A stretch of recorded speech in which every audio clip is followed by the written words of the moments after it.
نبی کریم صلی اللہ علیہ وسلم سے نے جب یہ فرمایا کہ تمہارے ماں باپ تمہاری جنت یا تمہاری دوزخ ہیں، یعنی اگر خدمت کرو گے، فرما برداری کرو گے تو جنت میں ورنہ جہنم میں جاؤ گے، تو کسی نے پوچھا وَإِن ظَلَمَاهُ، یا رسول اللہ اگرچہ وہ دونوں ظلم کریں؟ سرکار نے 3 دفعہ فرمایا وَإِن ظَلَمَاهُ وَإِن ظَلَمَاهُ وَإِن ظَلَمَاهُ، اگرچہ وہ اس پہ ظلم کریں، اگرچہ وہ اس پہ ظلم کریں، اگرچہ وہ اس پر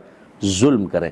اس کا مطلب یہ ہے، یہ بارہا میں نے آپ کو سمجھایا کہ اگر ماں باپ واقعی زیادتی کے مرتکب ہو رہے ہیں تو وہ شرعی احکام کے چونکہ مکلف ہیں، اور یہ ہو سکتا ہے کہ اللہ تبارک و تعالیٰ اولاد کے سلسلے میں بروز قیامت ان کی گرفت فرمائے، لیکن یہ اللہ تعالیٰ اور ماں باپ کا معاملہ ہے۔ اولاد کو یہ حق حاصل نہیں ہے کہ وہ ماں باپ کے بارے میں اتنا منفی رویہ ذہن کے اندر رکھیں، اتنی بدتمیزی کے کلمات کہیں، معذاللہ ثم معذاللہ بد دعائیں دیں، یہ بالکل نہیں۔ ہمیں یہ مثبت طرز عمل اختیار کرنے کا حکم ہے، صبر کا حکم ہے، برداشت کریں، اور ایسا نہیں ہے کہ اگر آپ برداشت کریں گے تو ان کی طرف سے زیادتیاں بڑھتی جائیں گی، آپ کی غیب سے مدد ہی نہیں ہوگی۔ اللہ تبارک و تعالیٰ مدد فرماتا ہے مظلوم کی، اللہ تعالیٰ مدد فرماتا ہے صبر کرنے والوں کی، اس کی رضا پر راضی رہنے والوں کی۔ اللہ تعالیٰ سب جانتا ہے، لیکن اس نے ہر ایک کے لیے مختلف آزمائشیں رکھی ہیں۔